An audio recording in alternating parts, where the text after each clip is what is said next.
Pewa dhamana ya kusimamia fedha hizo 10%.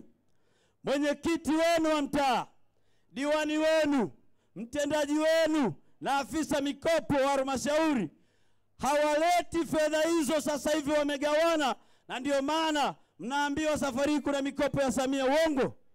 Akina mama wanadanganywa na kadhalika. Tunataka CCM wafanye mabadiliko ya mifumo ya kiuchaguzi, na tumewaambia kwa nia njema, bunge ni lao. Wakiamua kwenda kufanya kesho wao, wakitaka wafanye kesho kutwa wao, lakini tunataka kabla ya mwezi wa 7 kuwe kuna mifumo huru ya kiuchaguzi. Bila mifumo huru ya kiuchaguzi, BAVICHA na viongozi wote wa Chadema tutaongoza mapambano ya kudai haki yetu kwenye nchi yetu. Hii nchi ni yetu sote. Peoples! Peoples! Ndugu zangu wakazi wa Iringa, Katiba ya Jamhuri ya Muungano wa Tanzania ibara ya 8 inatamka wazi kwamba mamlaka yoyote nchi hii, msingi wa kuundwa kwa dola, mamlaka yake yote yanatoka kwa wananchi. Wananchi hao hawawezi kuwa Chama cha Mapinduzi peke yao mara zote. Tunataka kuona wananchi wa Ilala, Gangilonga, Ruaha, Kiesa na kadhalika wanapata kiongozi ambaye anatokana na sauti yao. Sawa sawa?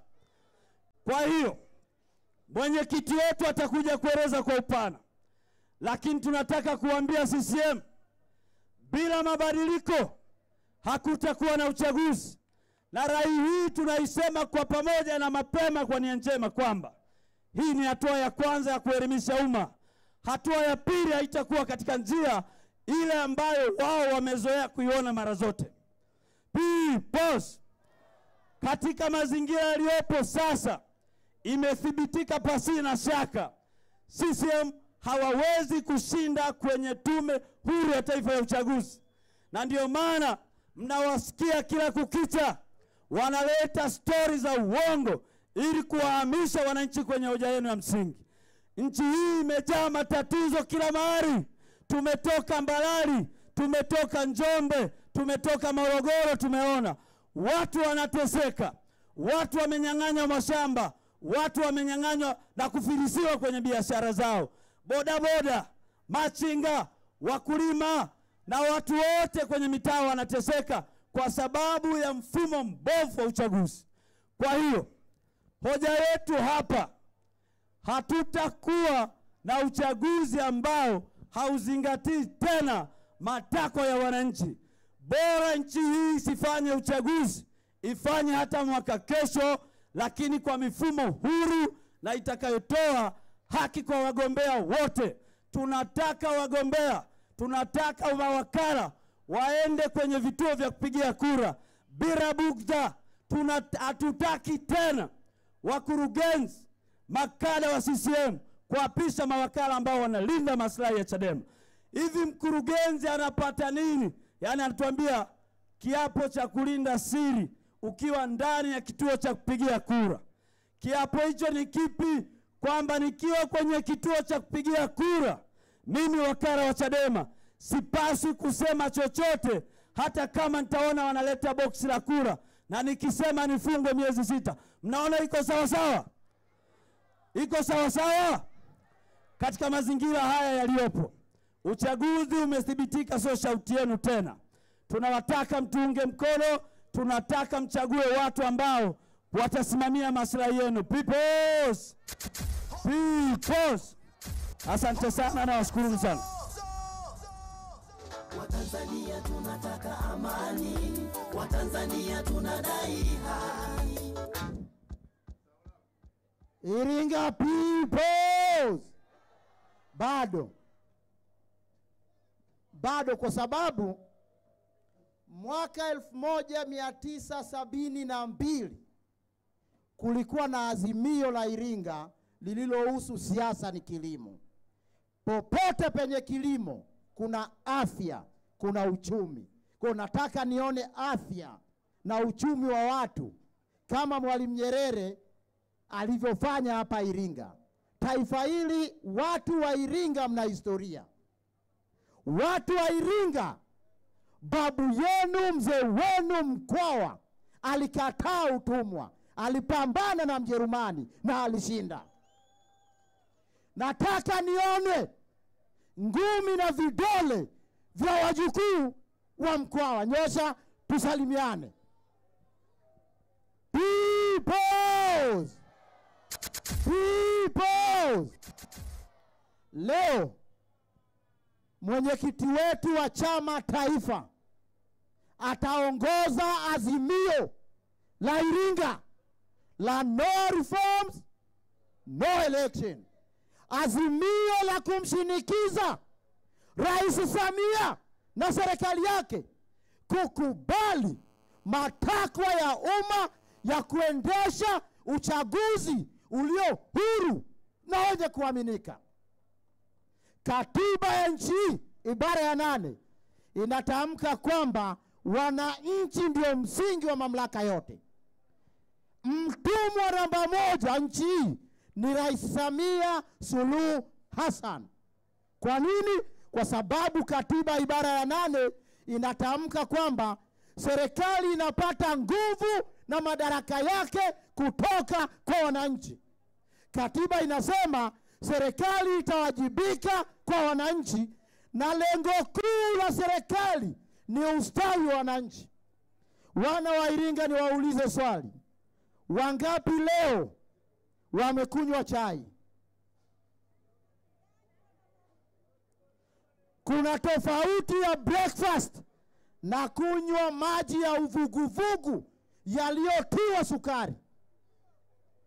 Wangapi wamekunywa chai?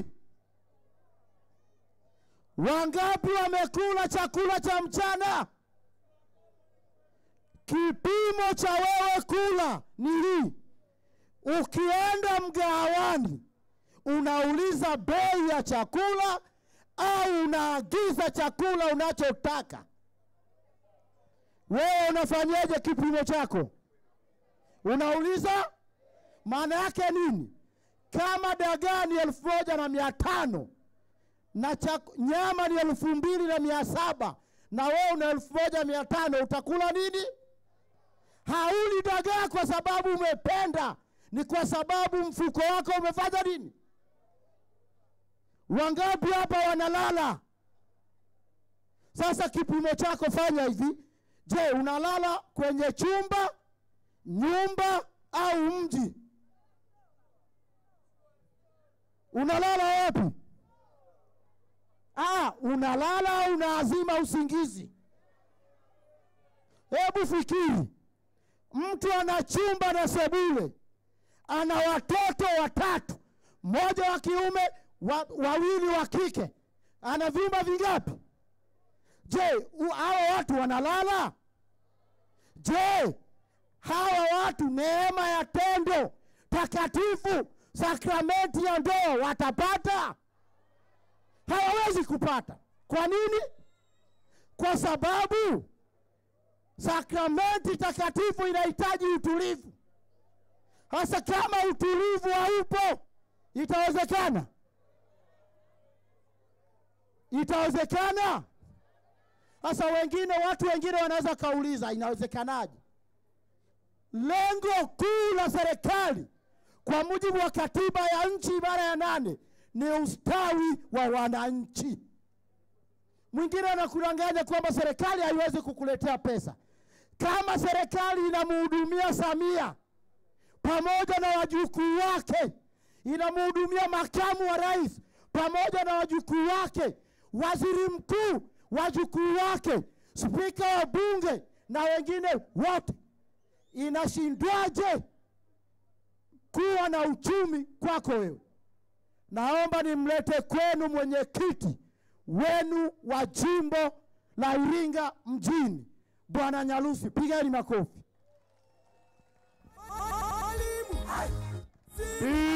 Peoples! Naomba sasa Toa Mwaipaya, baraza la vijana, mfanye kazi ya kuhamasisha ili tuweze kupokea ugeni ambao umeshafika. Karibu Toa. Asante. Asante DJ, ngoja.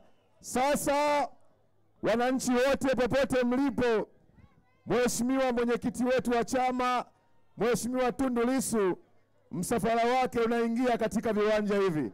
Wangapi wako tayari kumpokea? Wangapi wako tayari kumpokea? Sasa niombe mlioko mbali, sogeeni hapo katikati. Wale wa nyuma sasa namna hiyo, njooni DJ. Walete. DJ piga na hapa na ID. DJ piga na hapa na ID. Hata hapa huku sio salama sana. Hata huku mkikaa nyuma si mnajua alipigwa risasi yule. Wote mnafahamiana hapo. Basi naomba wa huku na hapa. Piteni mkae kwa pale mbele. Hapa sio watakuja kuwatoa baadaye, mtakosa pa kwenda. Najua watakuja kuwatoa. Mimi najua watakuja kuwatoa kwa sababu tumetoka Mbeya wote hapa mtatolewa. Sawa sawa? Ni vyema mkasogea kwa huku, itakuwa ni vizuri zaidi.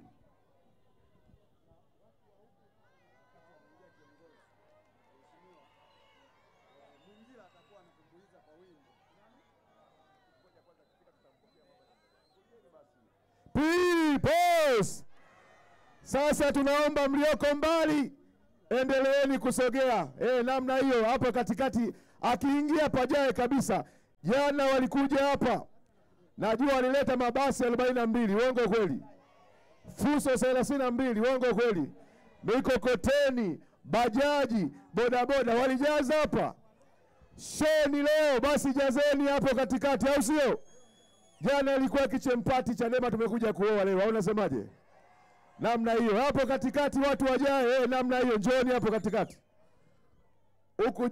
Huko juu bwana, hao wanapita njia tu kwa sababu hao huko hataki kushuka. Ila naomba hapa katikati, DJ una hapa na ID nisikie kama uko vizuri. Naomba jambo moja. Mheshimiwa Tundu Lissu hajawahi kuingia hapa akiwa mwenyekiti. Naomba akipanda hapa jukwani tusikie shangwe, hajawahi kutokea. Sawa sawa? Hello, hiyo ilikuwa inanitesa sauti kumbe.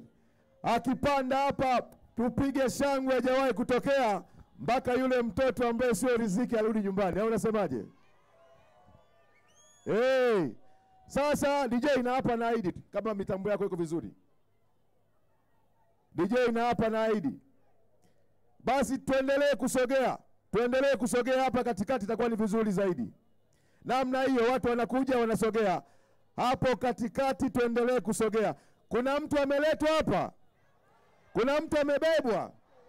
Mmepewa nauli? Si mmekuja wenyewe? Jipigieni makofi ya kutosha.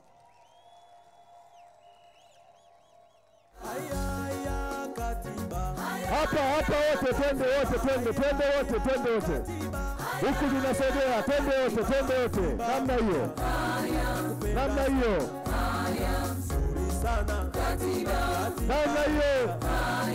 Tuendelee kusogea, mwenyekiti wetu anaingia sasa. Tuendelee kusogea. Asante.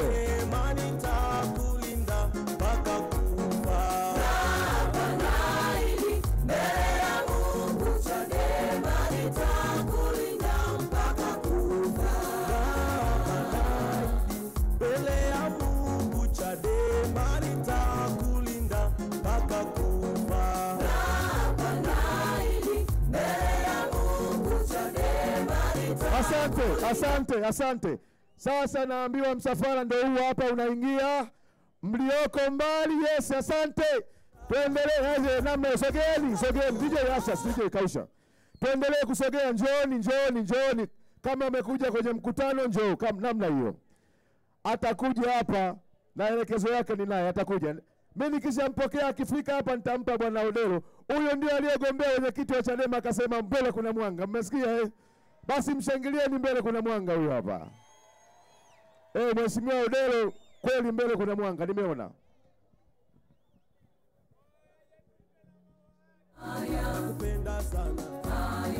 Asante.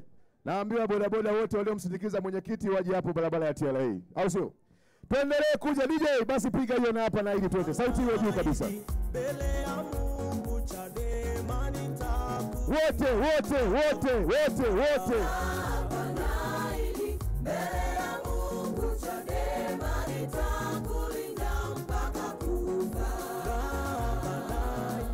Mbele ya Asante, tuendelee kusogea huku, tunasogea huku, tunasogea. Asante, namna hiyo, namna hiyo, namna hiyo, namna hiyo, tuendelee kusogea. Asante, namna hiyo, tujae, namna hiyo, namna hiyo. Mbele ya Mungu Chadema nitakulinda mpaka kufa.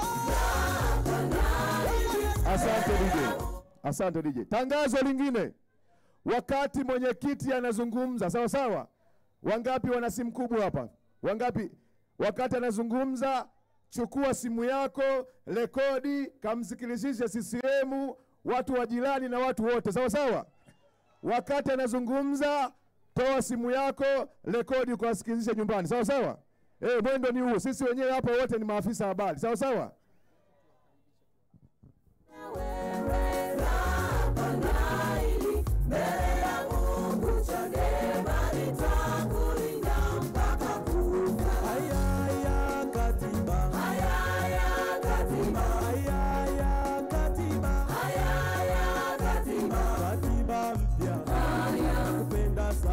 Asante. Asante. Mheshimiwa, naona sasa baba askofu tayari ameshafika, Emmaus Mwamakula, katibu wa kanda Grace Shio. Tunamsubiri mheshimiwa mwenyekiti akiwa tayari kuanzia sasa. Muda wowote tutapewa taarifa. Askofu Mwamakula ameshaingia. Askofu mwana mapinduzi. Tutakuwa pia na Dr. Peter Slaa katika ukumbi huu. Namuona Patrick Ole Sosopi naye anaingia. Patrick Ole Sosopi naye anaingia hapa. Sasa kama wakisha kuwa tayari, naona wajumbe wa kamati kuu, namuona Lozi Mayemba anaingia, namuona mwenyekiti wa vijana wa BAVICHA Taifa Dr. Mainyira anaingia. Karibuni mketi moja kwa moja. Wajumbe wa kamati kuu watakaa viti vya mbele kabisa, wajumbe wa kamati kuu. Waandishi wa habari, sehemu yenu ile pale moja kwa moja, mtaweka kamera lakini mkijali maslahi ya watu ambao wanamtazama mwenyekiti. Nitaomba ishara kama kawaida yetu, akiwa tayari nitamkaribisha aketi. Karibuni sana wajumbe wa kamati kuu na viongozi na msafara. Dr. Slaa anawapongea. Dr. Wilbrod Peter Slaa anawapongea. Naomba sasa tuendelee kusogea.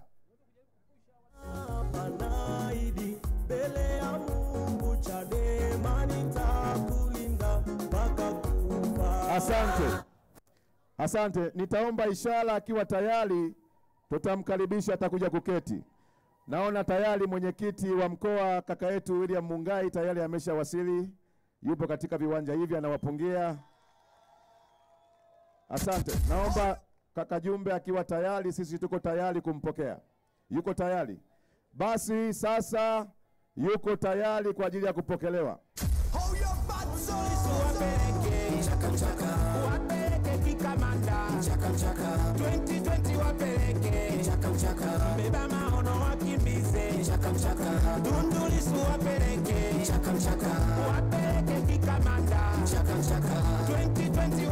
Asante. DJ, nataka akipanda hapa nisikie sauti zenu za kuwapokea, sio mziki.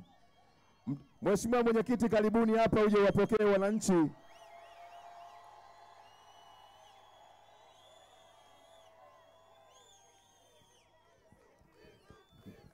Mheshimiwa mwenyekiti, karibu hapa mbele uwapungie. Karibu hapa mheshimiwa mwenyekiti.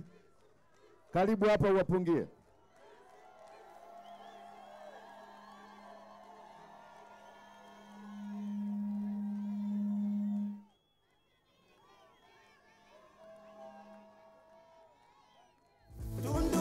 Asante. Mheshimiwa Tundu Lissu ameongozana na makamu mwenyekiti Mheshimiwa John Wegesa Heche, yuko katika ukumbi huu. Yupo pia Mheshimiwa Joseph Mbilinyi Sugu katika ukumbi huu. Asanteni sana, karibuni sana. Sasa kaka Odero, naomba nikurudishie mic. Karibu. Haya, wajukuu wa mkoa watusalimiane. Kunja ngumi. Iringa peoples. Peoples. Ndugu zangu wajukuu wa mkoa, leo tutakuwa na azimio la Iringa. Azimio hilo litaongozwa na Tundu Antipas Lissu. Mko tayari? Mko tayari? Bado sijaona huku juu. Mko tayari? Mko tayari? Asante. Mheshimiwa Mwenyekiti Chama Taifa, Wakili Tundu Antipas Lissu, karibu katika viwanja hivi. Basi kwa heshima na taadhima nimkaribishe katibu wetu wa kanda Bi Grace Shio kwa ajili ya kuongoza itifaki. Mungu awabariki sana.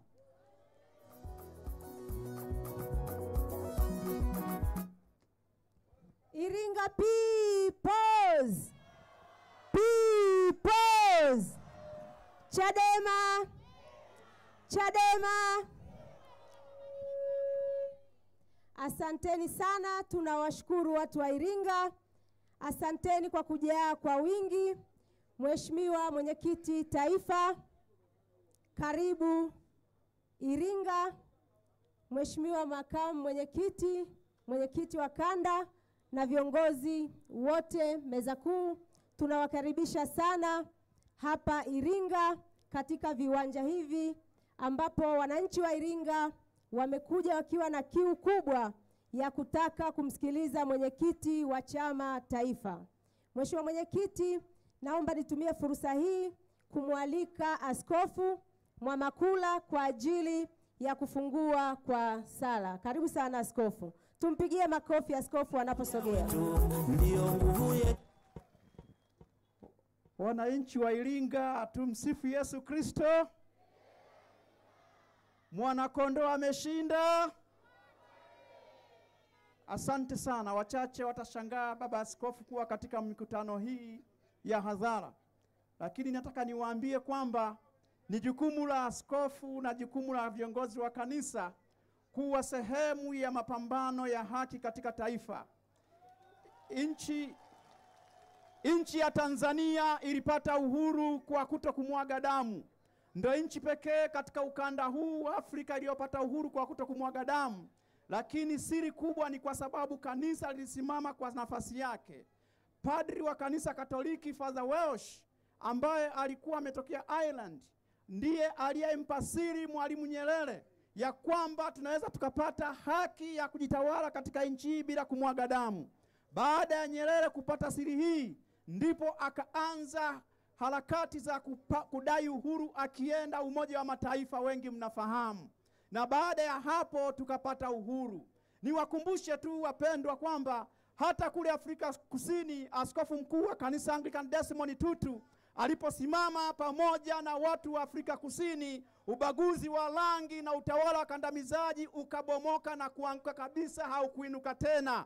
Nchini Malawi, waraka wa kichungaji uliotolewa na viongozi wa kanisa uliteketeza kabisa ukandamizaji kule Malawi. Nchini Kenya, viongozi wa kanisa waliposimama imara, katiba mpya ikaandikwa nchini Kenya. Sasa nataka niwaambie wa Tanzania, katika nchi yetu tulipata uhuru ndio, lakini bado kuna mambo ambayo yanatia huruma katika nchi hii.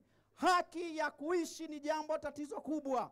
Watu wanauawa, watu wanatekwa, na hili ni lazima tuliseme. Tumekuja kugundua kwamba kwa mfano uchaguzi uliopita, mimi nina taarifa kule Misenyi, mmoja aliyekuwa anagombea serikali za mitaa aliuawa. Kule Singida kuna mtu aliuawa. Huku Tunduma kuna mtu aliuawa. Dar es Salaam kuna mtu aliuawa. Sasa sisi viongozi wa kanisa hatuwezi tukakaa kimya tukawa tunazika watu. Wachungaji wetu wanazika watu ambao wamekufa katika hali ya namna hiyo. Ninataka niwaeleze ya kwamba wale wajane wanaongezeka. Kanisa linakuwa linabeba mzigo wa kuhudumia wajane na watoto yatima, lakini tumekuja kugundua kwamba tatizo ni mfumo mbovu wa utawala. Tatizo ni mfumo mbovu wa uchaguzi. Kwa hiyo basi tunaenda kumuomba Mungu ya kwamba wote tuungane kuandika katiba mpya na kuwa na tume huru ya uchaguzi.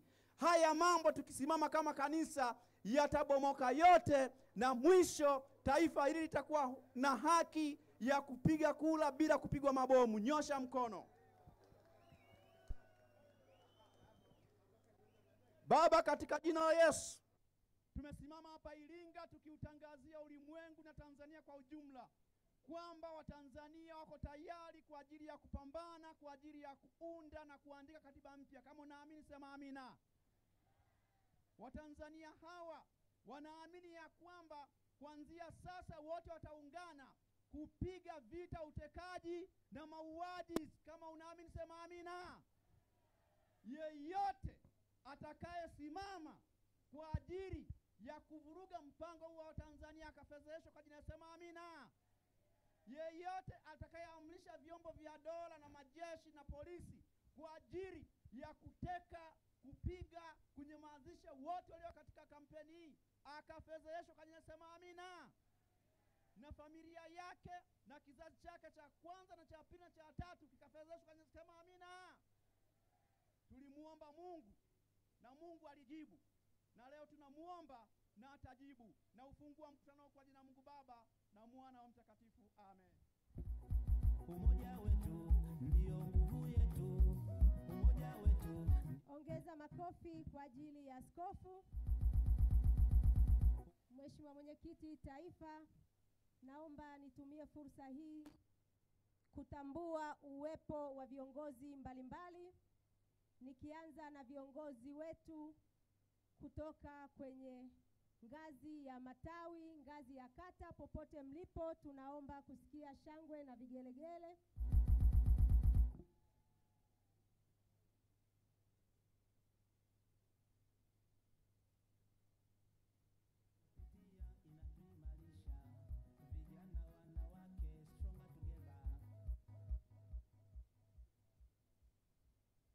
Niendelee kutambua uwepo wa viongozi wetu ngazi ya majimbo, kuanzia jimbo la hapa Iringa mjini na majimbo jirani, Iringa mjini likiongozwa na mwenyekiti wetu Franki Nyalusi. Popote mlipo,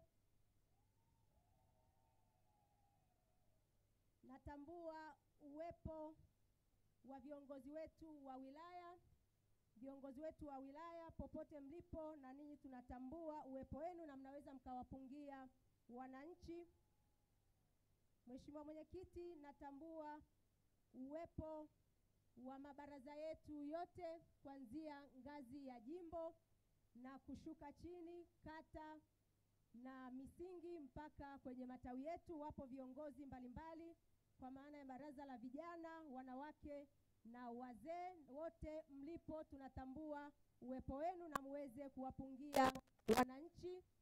Mheshimiwa Mwenyekiti, kwa namna ya kipekee nitambue uwepo wa mwenyekiti wetu wa chama mkoa wa Iringa, Mheshimiwa William Mungai.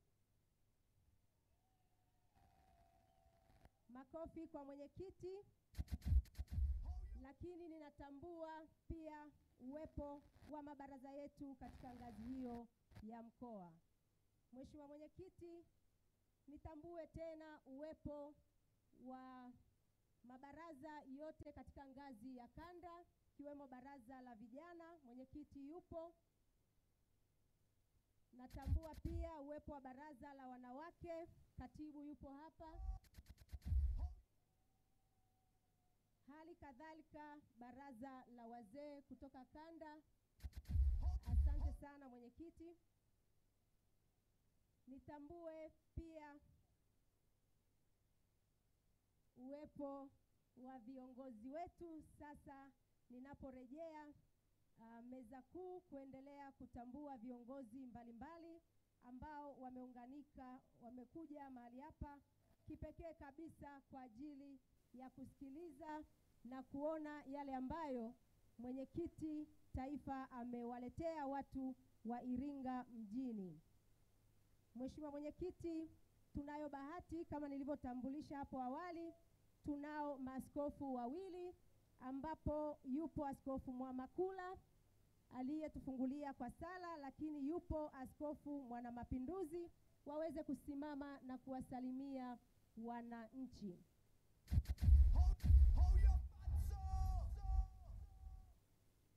Mheshimiwa Mwenyekiti, natambua uwepo wa mjumbe wa kamati kuu dada Rozi Mayemba. Usimame tafadhali upungie wananchi. tunatambua uwepo wa makamu mwenyekiti BAVICHA Taifa, uweze kupungia Nekto Kitiga. Tunatambua tena uwepo wa Hamidu Mfalingundi, naibu katibu mkuu Taifa BAZECHA. Mheshimiwa Mwenyekiti, tunatambua uwepo wa mwenyekiti BAVICHA Taifa, Mheshimiwa Deogratius Mahinyila, popote ulipo. Asante, ninashukuru. Itifaki imezingatiwa. Viongozi wakuu kuanzia ngazi ya mwenyekiti wetu wa kanda, makamu mwenyekiti taifa na mwenyekiti wataweza kusimama wakati wa kuzungumza, na hivyo mtapata fursa ya kuwasikia na kuwaona, na vile vile watazungumza na ninyi na watajitambulisha kwa upana wake. Mheshimiwa Mwenyekiti, natumaini kwamba itifaki meza kuu imezingatiwa. Niombe radhi, tunaye mjumbe wa kamati kuu tena yuko hapa. Mheshimiwa, tafadhali simama. Mheshimiwa Sosopi, wananchi wako wa Iringa waweze kukuona, na wajumbe mbalimbali na wageni wetu, makatibu wa kanda mliotutembelea, viongozi wengine wa mikoa, wote itifaki imezingatiwa. Kwa namna ya kipekee na fursa adimu, nimkaribishe Dr. Silaha, Wilbrod Silaha, aweze kuwasalimia kwa niaba ya wengine wote meza kuu. Karibu sana Dr.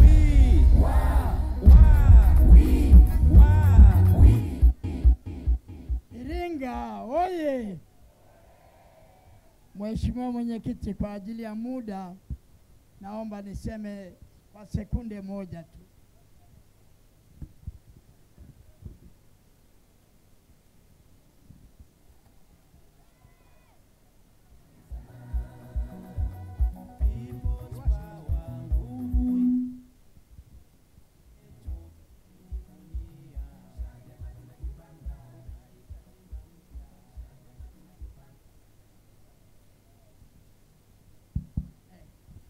Iringa oye!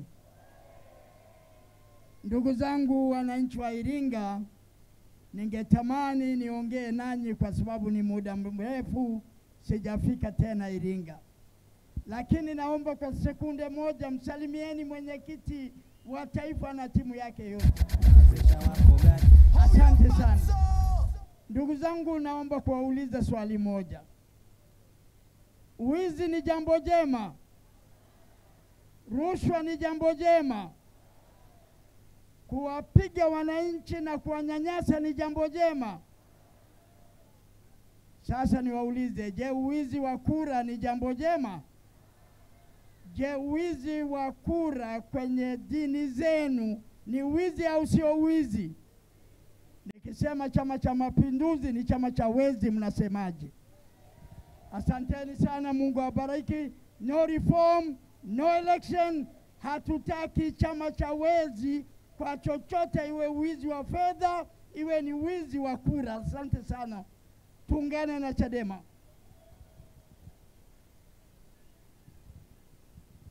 Asante sana Dr. Wilbrod Silaha.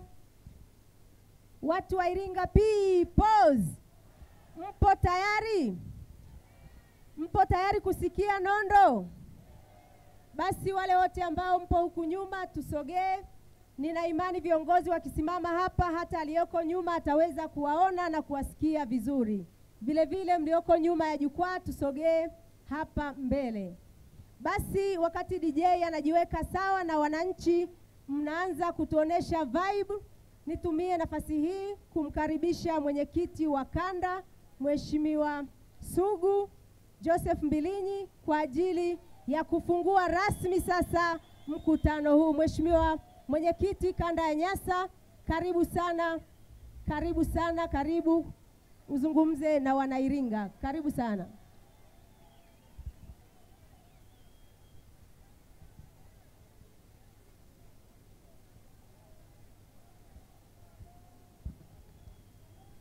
Asante sana Iringa. Aya, asante sana, asante sana. Iringa peoples! Peoples! Asante sana wana wa Iringa, kama kawaida mmetisha. Najua Makala alikuwepo jana hapa, Akala za uso. Amepigwa mswaki. Hii ndio Iringa mjini bwana. Haina shobo. Asante sana. Mheshimiwa Mwenyekiti wa Taifa, Mheshimiwa Tundu Antipas Lissu, na meza kuu yote, itifaki imezingatiwa na nimetambua, ukiwemo mwenyekiti wa mkoa William Mungai. Ndugu zangu wana wa Iringa, na wasalimu salamu kutoka maeneo kadhaa tulikopita. Sisi kama chama tuko kwenye ziara ya operesheni maalum inayoitwa No Reforms, No Election. Yaani bila mabadiliko hakuna. Ziara hii tulianza siku ya tarehe 23, takribani siku 8 zilizopita pale Mbeya mjini, tukapiga mtiti. Baada ya hapo mwenyekiti wa taifa akachukua ruti kuelekea mkoa wa Rukwa, na makamu mwenyekiti wa taifa John Heche akachukua ruti ya kuelekea Kyela, Njombe, mpaka tumekuja kukutana hapa Iringa leo. Tumepita mikoa yote mitano ya Nyasa. Mwenyekiti amefanya mikutano 14 solid pamoja na stop by, yani kusimama sehemu mbalimbali kusalimia wananchi, mikutano takriban 2. Kwa hiyo tumefanya mikusanyiko takriban 15 na mwenyekiti wa taifa, huu leo ukiwa wa 16 Iringa mjini. Tulianza Mbeya mjini, tukaenda Nkasi kaskazini kwa Aida Kenan, mheshimiwa mbunge, ambapo tulifanya mikutano Kabwe, tulifanya stop by na Manyere, tukaenda tukafanya mkutano Kirando, tukaja jimbo la Nkasi kusini, tukafanya mikutano Wampembe, na baadaye tukafanya mkutano kwenye kijiji cha Ntalamila ambako stori yake mwenyekiti wa taifa atakuja kuwapa hapa. Baada ya hapo tukaenda jimbo la Kalambo, Matai, tukapiga mkutano wa kufa mtu pale. Tukafuata Sumbawanga mjini, tukaenda siku iliyofuata Kwela pale Lahela. Tukiwa njiani kwenda Tunduma, tukasimama Momba, jimbo la Momba, tukafanya mkutano kijiji cha Ndalambo. Jioni tukafanya mkutano Tunduma. Kesho yake tukaenda Vwawa, na asubuhi, mchana na jioni tukaenda kumalizia Mbozi pale Mloo kwa kamanda Pasco Haonga. Hiyo ilikuwa ni ruti ya mwenyekiti taifa, ambao mimi nilikula tagi pale pembeni, nilikuwepo pale pembeni akibandika. Kubandua mwenyekiti akuja kubandika mtiti mbaya sana CCM. Siku ya 8 tu CCM ameshachanganyikiwa kabisa. Makamu mwenyekiti John Heche baada ya kutawanyika kutoka Mbeya alikwenda akafanya mkutano Kyela, akafanya mkutano Rungwe, akafanya mkutano Njombe, kikaenda kunuka Makambako pale ilikuwa noma kabisa.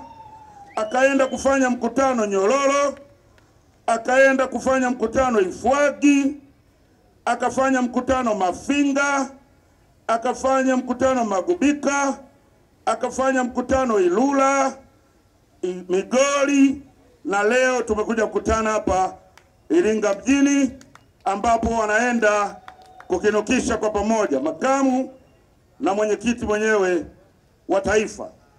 Ndugu zangu, huko kote tulikopita tumekutana na kiu kubwa sana ya mabadiliko.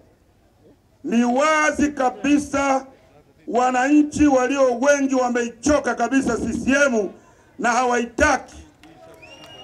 Wananchi walio wengi wanatamani mabadiliko, na sisi tunasapoti mabadiliko ambayo wananchi wanayatamani, kupitia sanduku la kura, lakini kote tunakopita tunawaambia hatuwezi kwenda kushiriki nao mabadiliko hayo ikiwa mfumo wa uchaguzi ni mbovu kama hivi ulivyo, kwa sababu haitakiwi na haitakiwi kabisa tena kwa mbunge wa Chadema au diwani au mwenyekiti wa mtaa au mwenyekiti wa kijiji eti ili atangazwe ni lazima mabomu ya polisi yalindime.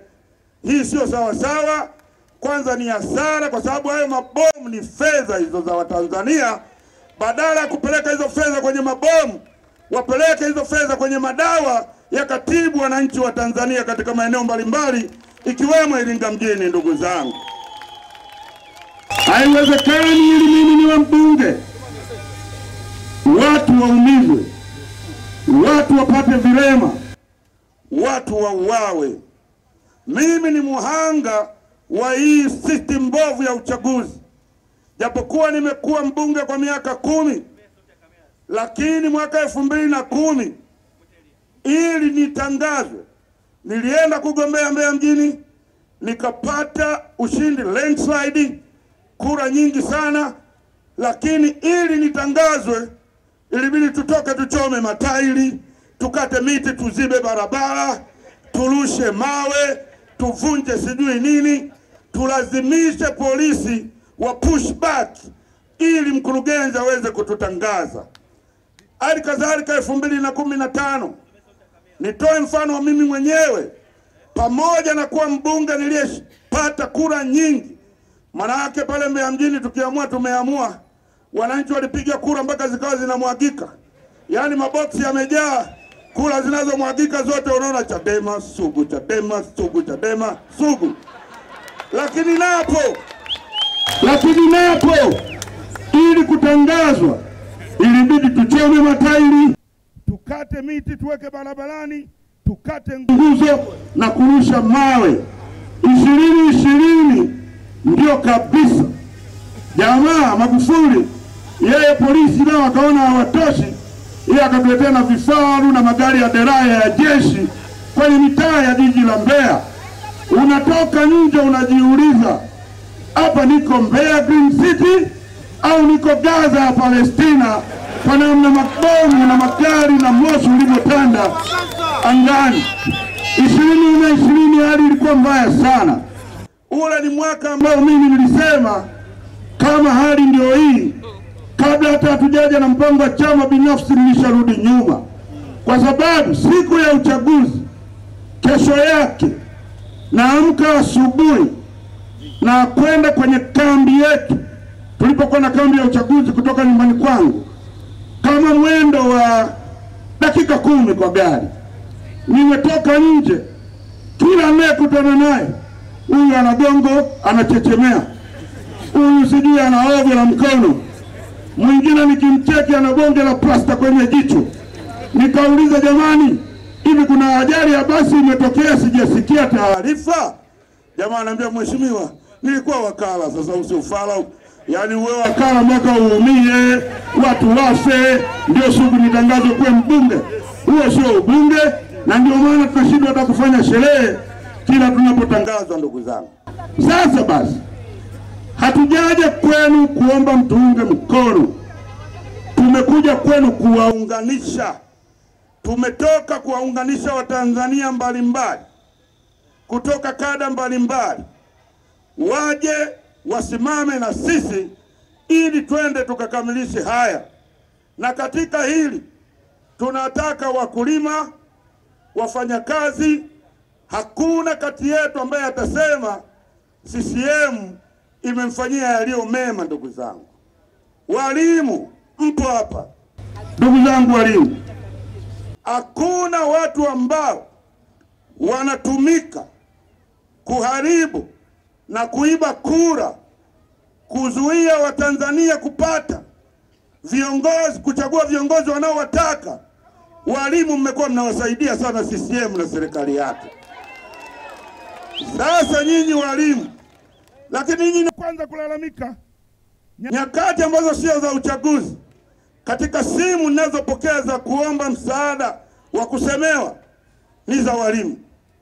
Bima ya afya haitoshi, mishahara haitoshi, uhamisho, migogoro.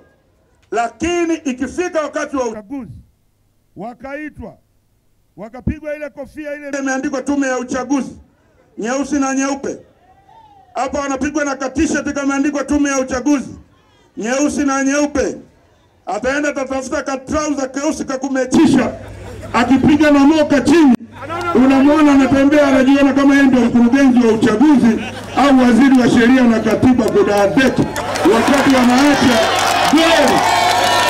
wanaacha goli, sisi tunaibiwa kura. Alafu uchaguzi ukipita wanakuja tena kulialia kwetu. Pili, mapolisi wetu katika watu wengine wanaotumika kuiba kura, kuvuruga uchaguzi, kutupiga, kutuua nyakati za uchaguzi ni polisi. Lakini mimi nawaambia polisi, hii kazi ya sasa inawahusu. Tunajua matatizo yenu katika watu ambao wanaonewa kutoka walimu. Wa pili ni polisi kwa kuonewa na serikali ya CCM. Kwa mujibu wa ripoti ya CAG,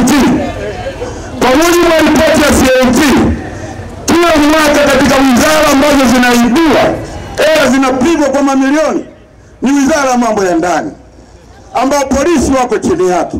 Sasa unaweza ukaona CCM walivyokuwa shwaini, wanaiba mpaka hela za polisi na polisi hawafanyi kitu kudadeki. Alafu nyinyi mnataka kuwachekea CCM. Pause. Sasa nina neno kwenu polisi.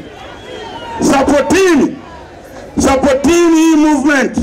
No reform, no election. Ili iende kawasaidie na nyinyi kutoka kwenye unyonge mliokuwa nao. Hawa polisi hawa, baada ya kuona kwamba serikali haiwajali wanapokufa, wakaamua kuanzisha mfuko wao, mfuko wa kufa na kuzikana. Wanakatwa mishahara inaenda pale, ili mtu akipata matatizo wasaidiane. Lakini mpaka kwenye ule mfuko, kwa mujibu wa CAG, serikali ya Chama cha Mapinduzi inapiga hela tena kule. Serikali ya Chama cha Mapinduzi inapiga hela mpaka za uniform za askari wetu, wawe magereza, wawe polisi. Serikali ya CCM inakula hela za uniform. Na ndio maana mimi nasema popote, ukitaka kujua kwamba hawa jamaa wanajitegemea uniform na kila mtu anashona ya kwake, ita polisi wanne uwapange hapa, angalia uniform zao. Huyu inakuwa kama kijani kidogo inaenda CCM afu inakataa. Mwingine anakuja inakwenda kama jani la mgomba afu inarudi. Unakuta mwingine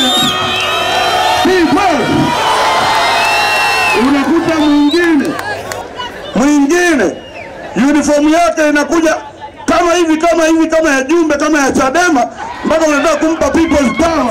Mpaka ukiangalia magomeni mabegani unaona vyendo, unaona kumbe mwela.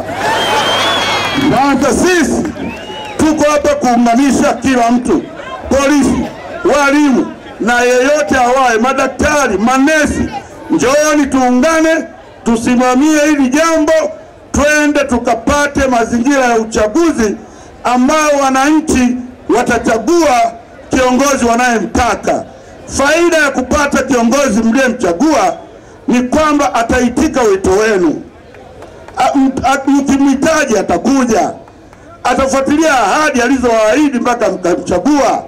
Lakini mkikaa na kusubiri hao jamaa wanaotangazwa kwa mabomu, hawawezi kuwasaidia kitu chochote, kwa sababu hawajali, kwa sababu wanajua uchaguzi unaofuata watapita tena kwa mabomu. Sasa tunasema hiyo basi hatukubali tena.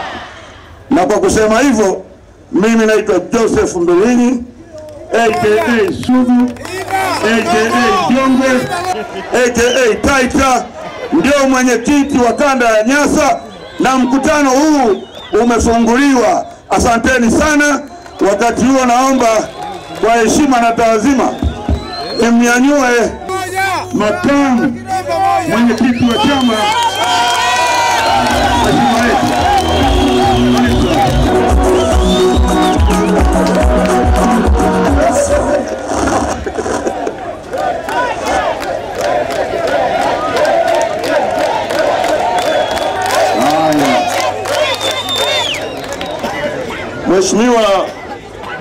Mheshimiwa mwenyekiti wa taifa, mimi leo sitaki kusema sana.